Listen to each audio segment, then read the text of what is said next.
네, 오늘 이제 고린도 전후서의 진짜 이제 마지막입니다. 마지막 장.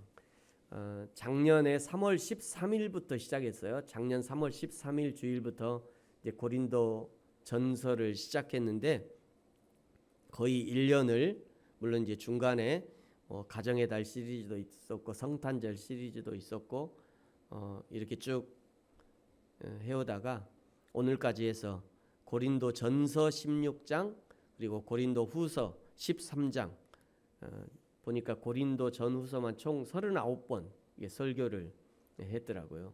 많이 더 했죠. 여러분은 고린도 전후서의 설교를 들으면서 어떠셨는지 모르겠습니다. 은혜가 되었는지 또는 성경을 더 알게 되었는지, 내 삶에, 자신의 삶에 적용은 되었는지, 아니면 그냥 주일 하루 1시간 듣고 끝나는 그런 설교였는지. 저는 개인적으로 지난 주중에 이제 고린도 전후서의 최종 마지막 장, 이 13장의 설교 원교를 딱 작성하고 나니까 그냥 내 속에서 주 예수보다 귀한 것은 없네, 이 찬양이 그냥 막 이게 찬양되더라고요. 주 예수보다. 그래서 오늘 처음에 주 예수보다 더 귀한 것은 없네, 이 찬양했습니다. 여러분, 한편의 성경을 읽고 나서 예수님을 더 사랑하게 되었다고 고백되어진다면 그 성경 읽기는 성공적인 성경 읽기였다라고 말할 수 있을 것입니다. 주일 예배에 참석하고 설교를 듣고 예배 드린 후에 내가 주 예수보다 더 귀한 것은 없다 고백할 수 있다면 그 예배, 그 설교를 성공적인 예배였다, 또 성공적인 설교였다라고 평가할 수 있을 것 같아요. 저와 여러분이 인생을 다 산 후에 우리 인생의 마지막에 내가 마지막 죽기 전에 주 예수보다 더 귀한 것은 없네 찬양할 수 있다면, 물론 다른 고백도 좋은 귀한 고백이 많이 있겠죠. 주 예수보다 귀한 것, 이 찬양만이 아니라 다른 고백이 많이 있을 거예요. 예수님을 인정하는 고백, 예수님을 더 사랑하고 천국을 더 사모하게 되었다고 고백할 수 있다면 그 인생이 즐거움의 인생이었든지 때로는 고난과 고통의 인생이었다 할지라도 그 인생은 성공적인 인생이었다고 평가할 수 있을 것 같아요. 아무쪼록 저와 여러분이 드려지는 이 한 번의 예배가, 이 한 번의 설교가 성경 한 구절이 저와 여러분의 삶에 영향력을 발휘하는 삶의 변화를 이끌어내는 그런 예배 생활, 그런 설교, 그런 성경 한 구절이 되어지기를 예수님의 이름으로 축복합니다. 지난주에도 제가 강조해서 말씀을 드렸습니다만 고린도 전후서, 이 고린도 전후서는 교회 안에 침투한 거짓 선지자, 거짓 선생들에 의해서 뿌려진 다른 복음, 다른 영, 다른 예수로 인해서 형성된 잘못된 교회의 모습들을 수정하기 위해서 바울이 보낸 편지였습니다. 이제 드디어 그 수정 편지의 마지막에 다다른 거죠. 먼저 오늘 1절에 보시면요, 내가 세 번째 너희에게 가겠다 말씀하고 있어요. 지난 12장 14절에서도 내가 세 번째 가기를 준비하다가 고린도 교인들에게 폐해를 끼칠까 염려되었다라고 말했는데, 그러는 중에도 여러 가지 사항을 고려해서 세 번째 가기로 결정을 한 것 같습니다. 바울이 세 번째 고린도의 교회에 가면 무엇을 할 것인가? 1절 후반절에 말하죠. 두세 증인의 입으로 말마다 확증하리라. 여기 확정하겠다라고 하는 것은 고린도 교회에 침투한 거짓 사도들, 거짓 선지자들, 그리고 그들에게 미혹되어 넘어간 고린도 교인들의 잘못을 꾸짖고 무엇이 잘못되었는지를 드러내겠다, 이런 의미입니다. 그러면서 2절은 내가 가면 용서하지 않겠다, 아주 엄포를 놓죠. 여러분, 우리 2절은 같이 한번 읽겠습니다. 시작. 내가 이미 말하였거니와 지금 떠나 있으나 두 번째 대면하였을 때와 같이 전에 죄 지은 자들과 그 남은 모든 사람에게 미리 말하는데 내가 다시 가면 용서하지 않을 거야. 복음을 거스르고 바울의 사도권을 가지고 성도들을 혼란스럽게 했던 거짓 일꾼들, 그리고 그 거짓 일꾼들의 속임에 놀아났던 성도들까지 징계하고 심판하겠다는 바울의 확고한 의지를 들여다볼 수 있습니다. 그러나 이것은 성도들을 세우고 교회를 세우기 위한 바울의 그런 강력한 의지로 봐야지 실제로 바울이 이렇게 심판을 하겠다는 것으로는 볼 수 없습니다. 바울이 원하는 것은 비록 지금 잘못이 있지만 이 편지를 받아본 고린도 교인들이 회개하고 회개의 열매를 맺고 이제 세 번째 방문했을 때는 서로 감사하는 마음으로 얼굴과 얼굴을 대면할 것을 기대하고 있는 것이죠. 그래서 3절과 4절에서 바울이 성도들 앞에서 나타내고 싶은 그분이 바로 누구인지, 바울이 고린도 교회에 방문해서 너희들에게 내가 증거하고 싶은 분이 누구인지를 이 3절과 4절에서 말씀하고 있어요. 여러분 3절을 보세요. 이는 그리스도께서 내 안에서 말씀하시는 증거를 너희가 구함이니 그는 너희에게 대하여 약하지 않고 도리어 너희 안에서 강하시니라. 4절 그리스도께서 약하심으로 십자가에 못 박히셨으나 하나님의 능력으로 살아계시니 우리도 그 안에서 약하나 너희에게 대하여 하나님의 능력으로 그와 함께 살리라. 아멘. 3절과 4절에서 소개하는 그리스도는 어떤 분이냐? 첫 번째는요, 내 안에서 말씀하시는 그리스도예요. 내 안에서 말씀하시는 그리스도. 여러분 가끔 설교를 듣다가 또는 성경을 읽다가 하나님의 말씀이 알게 되고 또 깨닫게 되어지고 다른 말씀과 연결되어지는 것을 경험해 보셨을 것입니다. 때로는 기도를 하다가 말씀이 떠오르기도 하고요. 왜 그런 경험을 하느냐면 내 안에 거하시는 그리스도의 영, 성령께서 하나님의 말씀을 우리에게 알려주시고 깨닫게 하시는 거예요. 그것이 그리스도의 영, 성령의 사역인 거죠. 우리는 그것을 하나님을 만났다라고 표현하는 것입니다. 저는 목회자니까요, 설교를 준비하는 과정에서, 설교를 하는 과정에서, 설교를 준비할 때도 그런 게 있지만 또는 설교를 할 때도 막 그런 게 있어요. 설교를 할 때도 막 떠오르게 해요. 근데 저는 가능하면 설교할 때는 막 떠오르는 거 얘기 안 합니다. 가능하면 설교의 원고에 충실해서 하려고 하거든요. 그런데 원고를 써왔음에도 불구하고 계속 막 생각나는 게 있어요. 하나님의 말씀을 깨닫게 하시고 생각나게 하시고 연결시켜 주시고 풀어주시고 때로는 책을 읽다가 깨달음을 주시고 그 말씀을 성도들에게 전달해야겠다고 하는 강력한 영감을 주시고 원고를 쓰게 하시고요. 어떻게 하면 더 정확하게 전달할까를 고민하게 하시고 그런 고민의 결과로 이 한 주 한 주의 설교가 만들어지는 것입니다. 그 모든 과정을 성령 하나님께서 역사하시는 거죠. 우리는 그 모든 과정에서 성령 하나님의 인도하심을 받는 것이고요. 그 모든 과정이 하나님을 만나는 과정이라는 거예요. 하나님을 만나는 것에 대해서 우리는 눈물, 콧물, 찡한 감동, 바울 같은 아주 기적 같은 그런 일만 생각하니까 지금도 세미하게 역사하시는 하나님을 놓치고 마는 거예요. 구약 성경 열왕기상 19장에 보면요, 엘리야 선지자가 하나님을 만나는 장면이 나와요. 강한 바람, 처음에는 강한 바람이 산을 가르고요, 바위를 부수는 그 엄청난 현상에서도 거기 하나님이 계시지 아니하였다, 이렇게 말합니다. 가만 생각해 보면 엘리야는 당연히 강한 바람, 바위를 부수는 힘, 하나님이 임재하시는 일반적인 방법이라고 생각했을 거예요. 왜냐하면 모세가 시내산에 올라갔을 때도 하나님은 구름과 천둥, 번개의 모습으로 나타나셨잖아요. 그런데 거기 하나님이 계시지 않았습니다.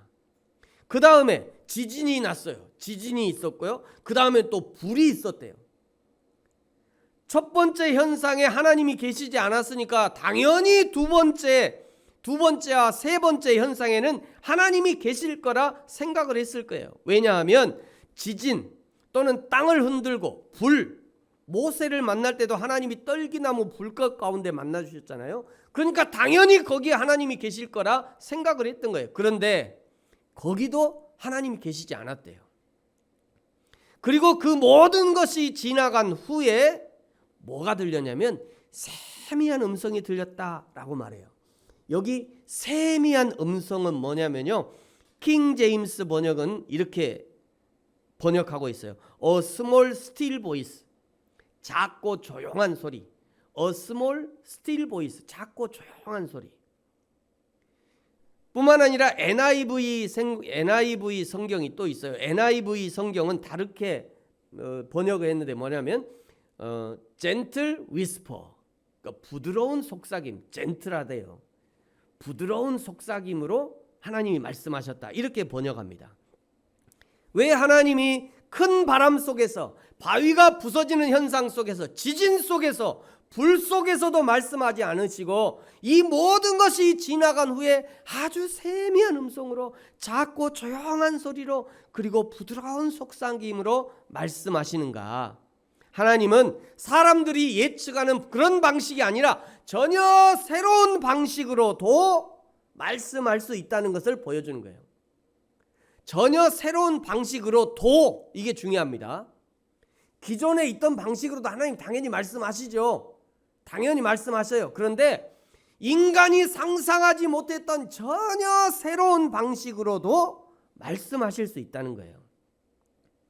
그러므로 사랑하는 성도 여러분, 하나님 만나는 것을 여러분이 아는 몇 가지로 제한하지 마시기 바랍니다. 기본적으로 하나님은 성경을 통해 말씀하십니다. 그러나 그것만이 하나님의 음성을 듣는 방법은 아니라는 거예요. 하나님은요, 설교자를 통해서도 말씀하십니다. 그러나 그것만이 하나님의 음성을 듣는 방법은 아니라는 거예요.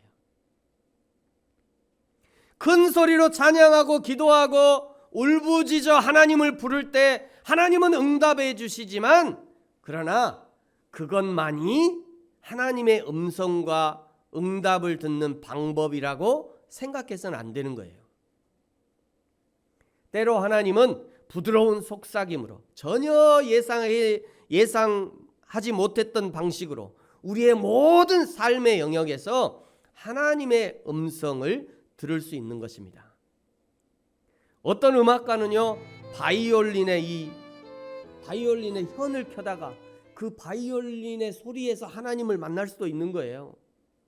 어떤 문학가는요, 연필로 글을 사그락사그락 쓰다가 하나님의 음성을 들을 수도 있는 것입니다. 어떤 의사는요, 청진기로 환자의 심장 소리를 듣다가 거기서 하나님의 음성을 들을 수도 있는 거예요. 어떤 주부는요, 압력솥에서 밥이 되어가는 그 소리, 그 압력밥 소리를 듣다가 거기서 하나님의 음성을 듣게 되는 거예요. 그래서 어떤 분은 그 주방에서 일을 하다가, 주방에서 요리를 하다가 깜짝 놀래가지고 무릎 꿇고 기도했다고 그러잖아요. 그리고 사진을 하나 탁 찍어갖고 그 주방, 자기가 일하던 주방 그 사진을 탁 찍어갖고 거기다 뭐라고 하냐면 나의 사명지. 이런 깨달음이, 이게 보통 깨달음이 아닌 거예요, 사실은. 또 어떤 가장은요, 노동의 현장에서 땀방울을 닿다가 하나님의 음성을 듣기도 하는 거죠. 그러므로 사랑하는 성도 여러분, 우리 하나님을 이 교회당 안 의자 위 십자가 앞에 묶어놓지 마시기 바랍니다. 그 장소, 그 위치, 그 현장에 가야만 만날 수 있는 그런 분으로 오해하지 마시기 바랍니다. 천하 만물에 분명히 계시는 하나님을 만나야 됩니다. 어디서든지 하나님의 세미한 음성, 부드러운 하나님의 음성을 들을 수 있어야 하는 거죠. 그렇게 하나님을 만나는 사람의 일상은 놀라움과 경외함의 연속일 거예요. 어디를 가든지 하나님이 계시니까. 뭐를 봐도 거기 하나님이 계시고, 어떤 즐거운 일이 있어도 거기 하나님이 계시니까 얼마나 놀랍겠어요. 그야말로 천국이죠. 주 예수와 동행하니 그 어디나 하늘나라. 이런 사람이 부르는 찬양인 거예요. 오늘 이 3절과 4절에서 소개하는 그리스도는 또 어떤 분이냐? 두 번째는요, 하나님의 능력으로 살아계시는 그리스도입니다. 여기 살아계시다라고 하는 것은 계속해서 영향력을 발휘하신다, 이런 의미예요. 죽은 것은 아무런 영향을 발휘하지 못합니다. 그러나 살아있는 것은 반드시 영향력을 발휘해서 변화를 이끌어내는 거죠. 우리 하나님이 내 안에 살아계시다는 것은 반드시 나를 변화시키는 그런 영향력을 발휘하겠다는 것이고요. 반드시 나를 하나님의 사람으로 변화시키겠다는 하나님의 강력한 의지의 표현이라고 할 수 있는 것이죠. 하나님은 계속해서 강력하게 나를 변화시키려고 내 안에서 여러 가지로 도전해 주시고 기회를 주시고 여러 사람과 환경을 만나게 하시는데, 정작 내가 하나님이 하시는 일들을 부인하면서 아니야 그건 우연일 거야, 나는 안 돼, 나는 못해, 나는 아니야 이렇게 하면서 계속해서 성령 하나님의 감동 주심, 성령 하나님의 요구하심을 거부하면 점점 성령님도 감동과 도전과 기회를 점점 줄여가셔요. 우리는 그것을 성령의 소멸하심이다 이렇게 표현하는 겁니다. 뿐만 아니라 어떤 사람은 그 능력의 하나님이 내 안에 계신지도 모르고, 어떻게 그분과 동행하는지도 모르고, 어떻게 그분의 능력을 힘입어 사는지도 모르는 사람이 있을 수도 있다는 거죠. 그래서 교회에서는 성경 공부를 하는 거예요. 성경을 읽고 예배를 드리면서 그 방법들을 배워가는 것입니다. 여러분이 성경을 배울 기회가 있거든 최선으로 전심으로 힘을 쏟아서 배우시기 바랍니다. 여러분에게 예배할 기회가 있거든 여러분의 온 마음과 정성을 다해서 예배하시기 바랍니다. 그것이 내 안에 살아계신 하나님, 능력으로 살아계신 하나님과 동행하는 법을 알아가는, 하나님의 능력을 힘입는 그런 방법이 되어지는 것입니다. 그 다음에 이제 5절에서는요, 사도 바울은 고린도 교인들에게 정말 참된 믿음 안에 있는지 스스로를 시험해라, 스스로를 시험하고 확증해라 라고 강력하게 요구하고 있어요. 여러분, 이 5절 같이 한번 읽겠습니다. 시작. 너희는 믿음 안에 있는가? 너희 자신을 시험하고 너희 자신을 확증하라. 예수 그리스도께서 너희 안에 계신 줄을 너희가 스스로 알지 못하느냐? 그렇지 않으면 너희는 버림받은 자니라. 여기 5절에 사용된 여기 시험하고 또 확증하고 이 두 단어에 대해서요, 제가 막 지난 주 중에 아주 얼마나 시간을 많이 써고 막 다 찾아봤어요. 헬라어, 영어도 찾아보고 영어 사전도 찾아보고요. 제 개인 영어 선생님도 있어요. 영어 선생님 물어봐. 누군지 묻지 마세요. 저 쉴만한 물가교회 가면 영어를 잘하는 두 분이 계세요. 그 목사님 이게 도대체 영어로 어떤 의미입니까? 물어봤더니 또 알려주시더라고요. 근데 보니까 아무리 제가 막 연구를 해봐도 비슷한 것 같아요. 둘 다 비슷한데 약간 다르긴 해요. 약간 다른데 거의 비슷해요. 근데 제가 막 이게 연구하다가 이것보다 더 중요한, 이거 시험하고 확증하는 것보다 더 중요한 전제가 있구나 라고 해서 그 전제를 발견해서, 그게 뭐냐면 너희는 믿음 안에 있는가 라는 단어예요. 너희는 믿음 안에 있는가, 이 전제가 더 중요한 거예요. 내가 믿음 안에 있는지 믿음 밖에 있는지는 어떤 환경에 노출되어 보면 알 수 있어요. 그렇죠? 여러분, 물고기는요, 물 속에서는 자유롭지만 밖으로 튀어나오는 순간 살 수 없죠. 죽을 수밖에 없는 거예요. 물 안에서는 자유로워요. 근데 물고기가 튀어나오면 물고기는 죽을 수밖에 없는 거죠. 독수리가 저 하늘을 마음껏 날아다니고 저 하늘에서 자유를 누리지만, 그러나 이 독수리가 물속으로 들어가면요, 죽을 수밖에 없는 거예요. 여러분, 우리도 마찬가지 아닙니까? 내가 믿음이라는 환경, 하나님을 의식하고 하나님을 예배하는 환경에 있을 때, 그때 우리는 자유로움을 느낍니다. 즐거움을 느끼죠. 기쁨을 느껴요. 그러나 내가 하나님을 의식하지 않는 환경, 죄의 현장, 쾌락의 현장에 있을 때, 그때 내가 자유함을 느끼고 편하게 느끼고 막 기쁘고 즐겁고 막 환희가 솟고 속에서 아드레날린이 막 팍팍 솟고, 이건 심각한 거죠. 이건 생각해 봐야 돼요. 나는 어느 현장이 더 편한가? 그죠? 나는 독수리인데 물속에 있으면 그거는 불편할 거 아니에요. 얼마나 독수리가 물속에 있으니 불편해요. 결국은 죽을 수밖에 없을 거예요. 독수리는요, 하늘에 있어야 되는 거예요. 내가 물고기면 밖에 나오면 안 되는 거잖아요. 물고기는 어항 안에 있어야 돼요. 그 어항 안에 있어야, 어항이 아니라 바다 뭐 이렇게 그런 데 있어야 더 좋은 거잖아요. 그게 더 행복한 거예요. 그러니까 여러분, 우리도 내가 어느 현장에 있을 때 나는 편한가를 잘 보셔야 돼요. 내가 어느 현장에 있을 때 편한가. 그래서 말씀하는 거예요. 여러분 5절 하반절에 이렇게 말씀하잖아요. 예수 그리스도께서 너희 안에 계신 줄을 너희가 스스로 알지 못하느냐? 그렇지 않으면 너희는 버림받은 자니라. 이 말은 예수님이 너희 안에 계신데 어떻게 너희가 죄의 현장에 노출될 수 있느냐는 거죠. 어떻게 너희가 하나님 없는 것처럼 행동할 수 있느냐는 그런 질책인 거예요. 내가 믿음 안에 있으면 당연히 내 안에 예수님이 계신 것을 알 수 있을 것이라는 거죠. 내가 믿음의 현장에 있을 때 그때 내 안에 계시는 하나님이 좋아하시고 기뻐하시는 것을 내가 알 것이고, 반대로 내가 죄의 현장에 있을 때 내 안에 계시는 하나님이 불편해하시고 슬퍼하시는 것을 내가 알 수 있을 거예요. 그래서 여러분 6절을 보세요. 우리 같이 한번 읽을까요? 시작. 우리가 버림받은 자 되지 아니한 것을 너희가 알기를 내가 바란다. 여기 우리가 라고 하는 것은 바울의 형제들이죠. 바울의 동역자들인 거예요.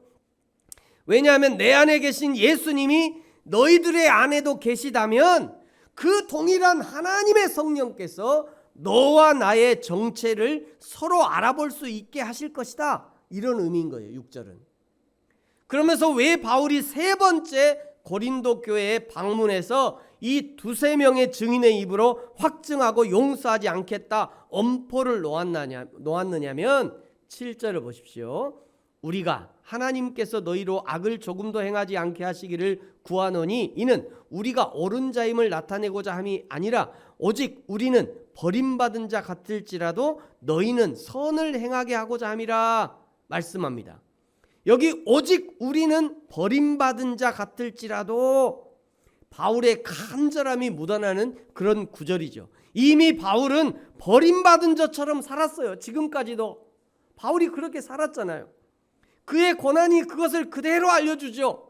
11장 23절 이하에 바울이 어떤 고난을 받았는지 소개하고 있어요. 내가 수고를 넘치도록 하고 옥에 갇히기도 하고 더 많이 하고 매도 수없이 맞고 여러 번 죽을 뻔했고 유대인들의 가만 40에 하나 가만 매도 맞고 태장에 맞기도 하고 돌에 맞고 파선하고 강의 위험, 강도의 위험, 동족의 위험, 뭐 이방인의 위험, 신의 위험, 광야의 위험, 바다의 위험, 거짓 형제의 위험, 이런 많은 경험, 그런 많은 위험들을 겪었다는, 그런 고난들을 겪었다는 거예요.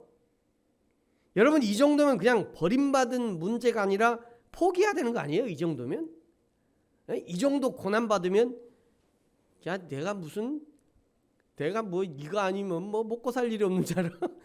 그런 거 집어쳐야 되는 거 아니에요? 이 정도면?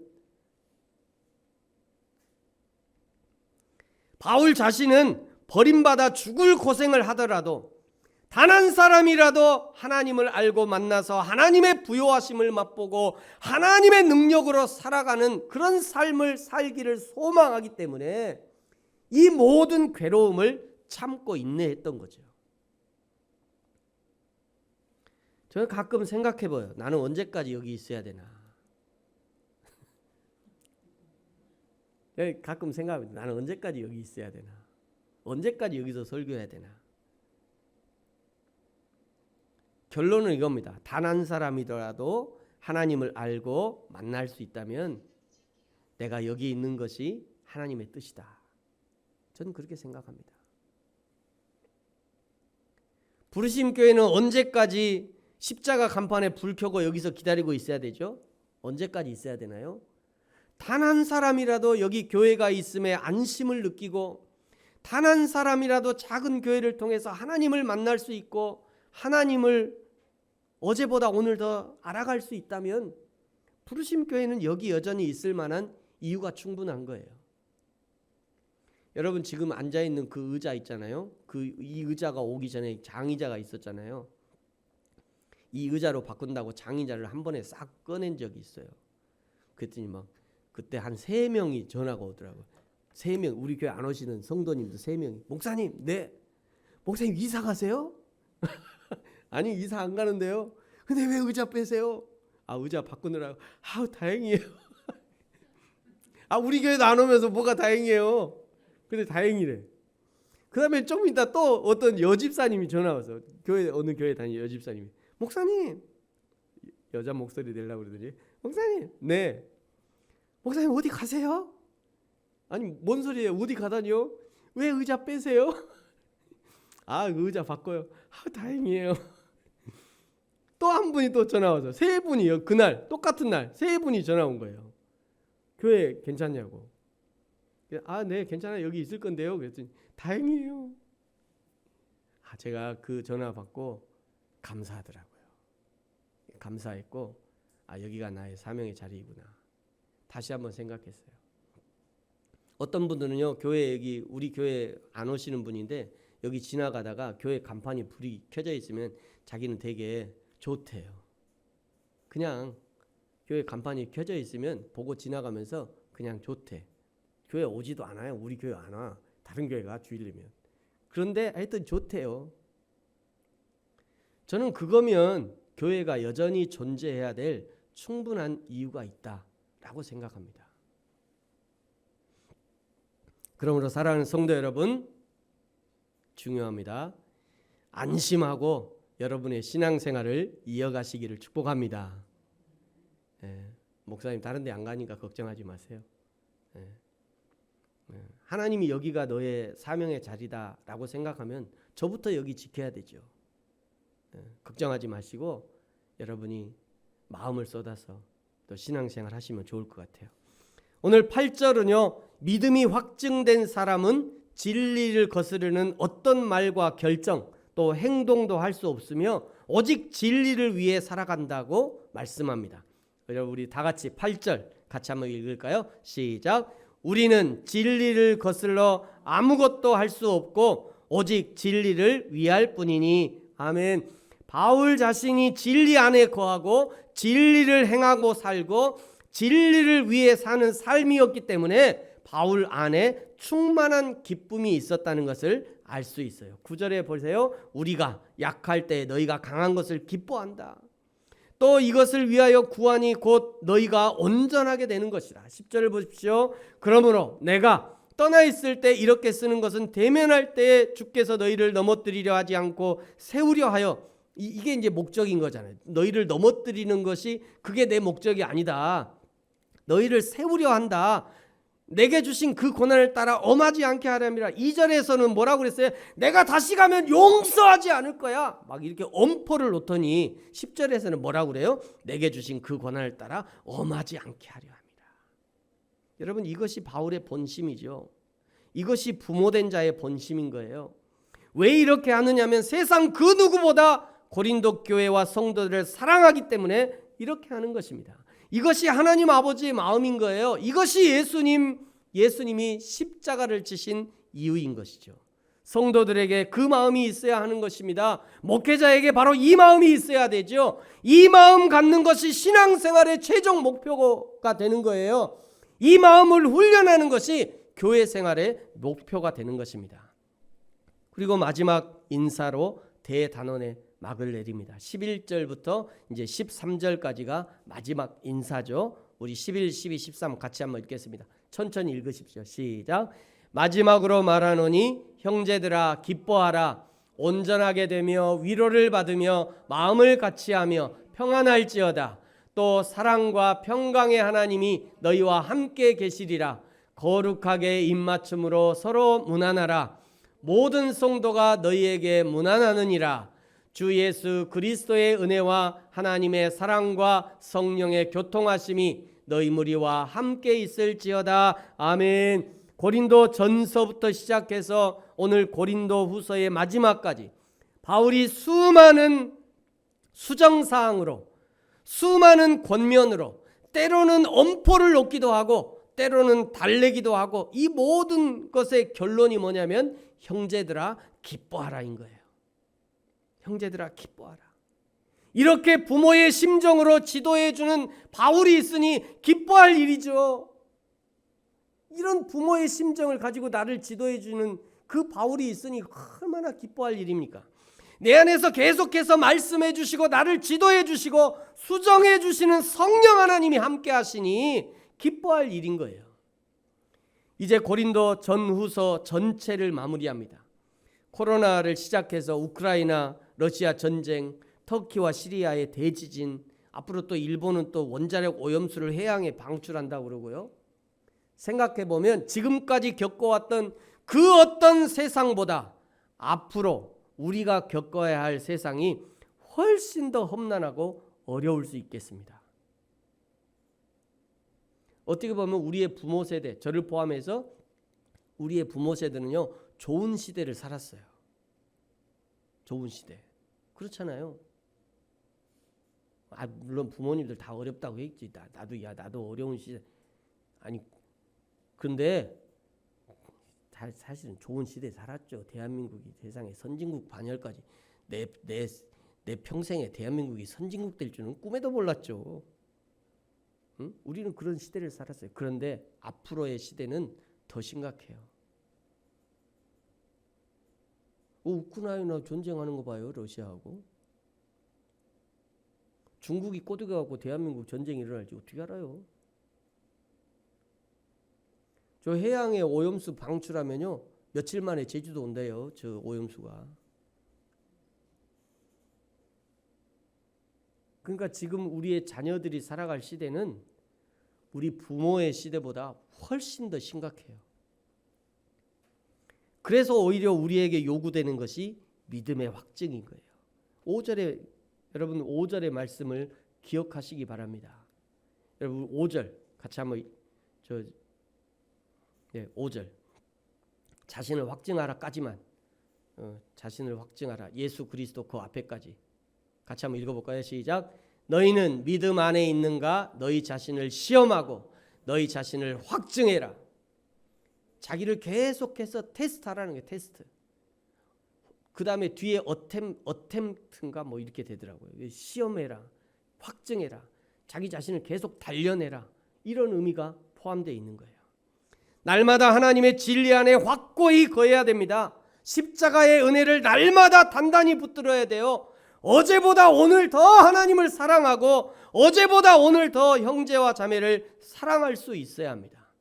그리하여 날마다 나 자신이 하나님의 사람임을, 하나님의 백성임을, 하나님의 자녀임을 날마다 확증하고 날마다 하나님 앞에서 기뻐하고 즐거워할 수 있는 그런 저와 여러분, 우리의 자녀들이 될 수 있기를 예수님의 이름으로 축복합니다. 같이 한번 기도하겠습니다.